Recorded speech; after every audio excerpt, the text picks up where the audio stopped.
Salut, bienvenue dans cette nouvelle vidéo, chose promise, chose due. Voici, j'ai trouvé donc une application intégrée dans Canva qui vous permet donc de refaire en fait cette manipulation beaucoup plus facilement. La dernière fois, on a été vraiment dans les personnalisations à l'extrême. Donc, aller jusqu'à créer nos propres animations pour pouvoir avoir ce résultat qui vraiment jusque-là ne donne pas encore forcément ce qu'on veut. Mais voici aujourd'hui, je vais vous apprendre donc une nouvelle technique qui vous permet donc de créer ce genre d'animation assez facilement sur Canva. Et croyez-moi, vous n'avez pas besoin de toucher à quoi que ce soit. Il suffit donc de pouvoir envoyer l'image donc à l'outil, donc à l'IA. Il va pouvoir vous générer une vidéo comme ça, assez intéressante et avec tous les détails possibles. Donc si vous êtes prêt à découvrir cette nouvelle supercherie avec moi, alors on y go tout de suite. Alors pour commencer, la première étape qu'il faut vraiment prendre en compte, c'est déjà de créer votre design vous-même. Donc de créer le rendu final de ce que vous souhaitez donc avoir. Et je pense que cette étape, elle est la même lorsque vous souhaitez donc recréer l'élément vous-même. Donc ici, je vais utiliser un tableau blanc. Tout simplement, aller donc dans les éléments ici et essayer tout simplement de retrouver donc un ballon. Donc je vais rechercher tout simplement un ballon comme ceci,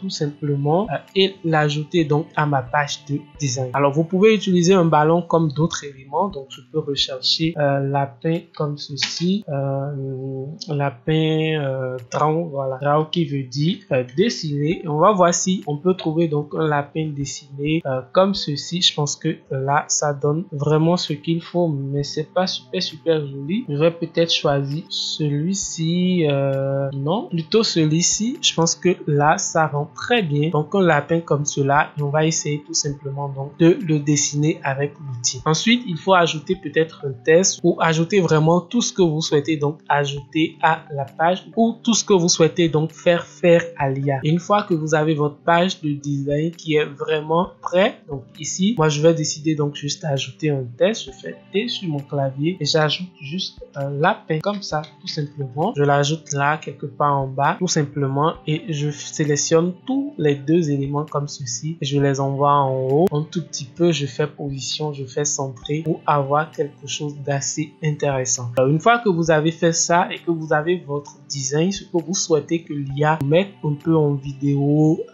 dessiner exactement comme ce qu'on a eu tout à l'heure, il suffit tout simplement de cliquer sur le bouton partager ici. Ensuite, télécharger ici. Vous vous rassurez vraiment de choisir donc le format PNG. Choisissez donc la page en question, donc la troisième page dans mon cas, et vous faites télécharger. Et là, vous venez donc de télécharger votre image. Alors, ne vous inquiétez pas, vous allez voir pourquoi il faut donc passer par l'étape d'image tout à l'heure. Pendant ce temps, si vous trouvez vraiment de l'importance à ce que je fais ici sur cette chaîne, n'hésitez tout simplement pas à lâcher votre pouce bleu et à vous abonner à la chaîne. Ça permet donc d'agrandir la communauté et vraiment d'aider ce travail à avoir beaucoup plus d'impact que ce qu'on a actuellement. Donc une fois que c'est téléchargé, vous allez maintenant aller donc dans les applis ici au niveau donc de votre barre de ressources, et une fois que vous êtes dans les applis ici, vous allez rechercher SpeedPaint. Donc SpeedPaint comme ceci. Dès que vous commencez donc par l'écrire, je pense que vous allez l'avoir ici comme proposition, et il suffit donc de cliquer sur l'application pour l'ouvrir tout simplement. Donc ça, c'est une application intégrée dans Canva qui vous permet donc de générer ce genre de vidéo assez facilement et assez vraiment juste en quelques clics. Il suffit tout simplement de venir ici, de commencer donc par choisir l'image que vous voulez mettre donc en lumière comme ça. Je clique donc sur l'image ici et vous voyez donc ici un aperçu de votre image. Ensuite, il dit Overall Smoothness, un truc comme ça. C'est juste pour vous demander quelle est la fréquence d'image en fait à laquelle la vidéo va être générée. Habituellement, on utilise donc du 60 fps tout simplement, sinon du 30 aussi ça va. Mais le 60 va vous permettre donc d'avoir un rendu assez intéressant. Il demande donc la durée donc du dessin. Vous pouvez choisir 3, 4, 5, 10 jusqu'à 20 secondes tout simplement. Moi je vais choisir plutôt 5 secondes, garder 5 secondes. Il dit color fill duration, donc quel temps ou combien de temps en fait l'outil va prendre donc pour faire du coloriage comme ce qu'on a là tout simplement. Moi je vais juste choisir donc 3 secondes, mais vraiment on n'a pas de couleur ici. On peut le faire peut-être juste après avec une couleur et voir qu'est-ce que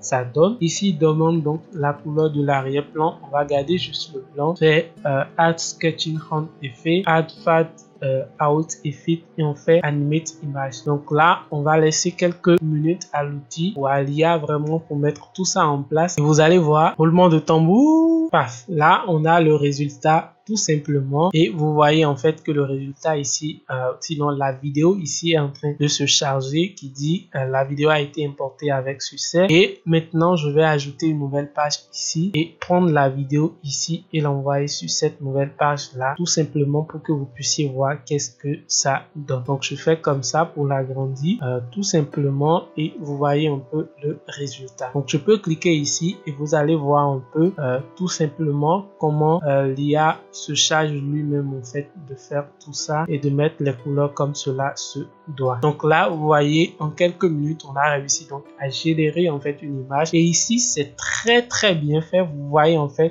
l'histoire là, sinon l'IA refaire les éléments, les couleurs et tout, le test, tous ces éléments un à un jusqu'à avoir donc votre rendu final. Et ça c'est assez intéressant. Une fois que vous l'avez et que c'est bon, vous pouvez faire partager et le télécharger. Sinon si vous souhaitez donc avoir donc l'animation juste en arrière exactement comme ce que moi j'ai là, il suffit donc d'aller tout simplement dans la bibliothèque d'éléments de Canva ici, sinon la bibliothèque audio et rechercher Chalkboard White tout simplement, Chalkboard White 1 ou White tout simplement et vous aurez plein de résultats d'effets sonores, de craie sur tableau, d'écriture un peu ce qu'on a là ici tout simplement.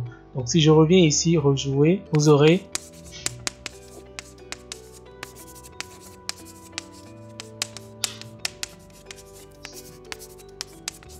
et ben voilà, on a réussi tout simplement à relever le challenge. On est parti juste donc sur un truc qu'on peut faire ou qu'on imaginait pouvoir le faire donc manuellement. On a essayé une première fois, ça n'a pas trop marché. Cette fois-ci, quelqu'un a pensé à nous et il a ajouté donc une application intégrée dans Canva qui nous permet donc de le faire assez rapidement et assez facilement. Donc voilà, si vous aimez un peu le travail de documentation, de recherche, d'information et de pédagogie que je fais ici sur cette chaîne, n'hésitez donc pas à me laisser un gros pouce bleu tout simplement, à vous abonner à la chaîne et moi je vous dis à la prochaine pour une nouvelle super chérie. D'ici là, portez-vous bien, c'était Richemont. Salut!